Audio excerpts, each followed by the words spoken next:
নেসারাবাদে অভিযানের সময় সন্ধ্যা নদীতে চলছে ধুমধামে ইলিশ শিকার। সন্ধ্যা টিভির প্রতিবেদনে দেখুন বিস্তারিত। সাথে আছি আমি কাউসার মাহমুদ। নিষেধাজ্ঞা উপেক্ষা করে পিরোজপুরের নেসারাবাদ উপজেলার সন্ধ্যা নদীর বিভিন্ন স্থানে চলছে ধুমধামে মা ইলিশ শিকার। মঙ্গলবার বিকেলে উপজেলার রাজবাড়ী ও শেহাঙ্গুল এলাকাসহ নদীর একাধিক পয়েন্টে মৌসুমী জেলেরা নির্বিঘ্নে বড় ও মাঝারি আকারের ইলিশ শিকার করেন।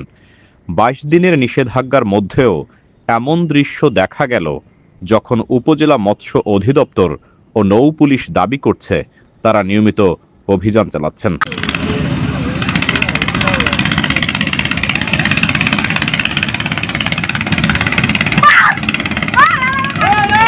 উপজেলা মৎস্য অফিস সূত্রে জানা গেছে, লোকবল সংকটের কারণে শতভাগ অভিযান পরিচালনা সম্ভব হচ্ছে না।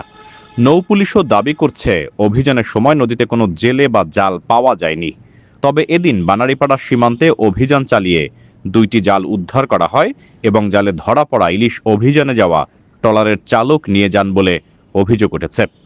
স্থানীয়দের অভিযোগ, উপজেলা মৎস্য অফিসের কিছু অসাধু কর্মচারীর যোগসাজশে মৌসুমী জেলেরা আগেই অভিযানের খবর জেনে তারা অন্য অবস্থানে বসে মাছ শিকার করছে।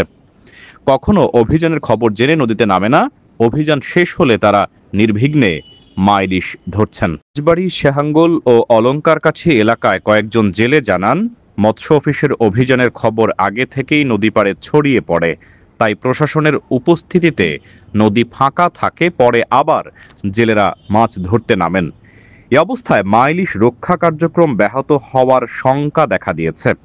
স্থানীয়রা অভিযোগ করছেন, অন্য উপজেলার মতো নেসারাবাদে এবার তেমন প্রচারণা হয়নি, বরং একদিকে অভিযানের ট্রলার নামছে, অন্যদিকে নদীর অন্য প্রান্তে চলছে ইলিশ ধরার উৎসব।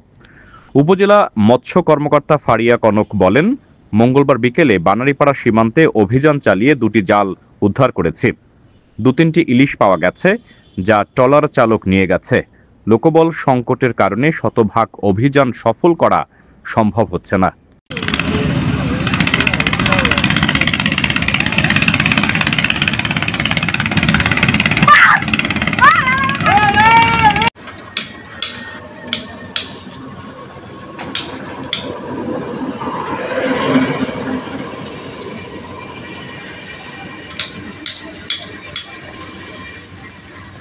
জুয়েল ফোন দে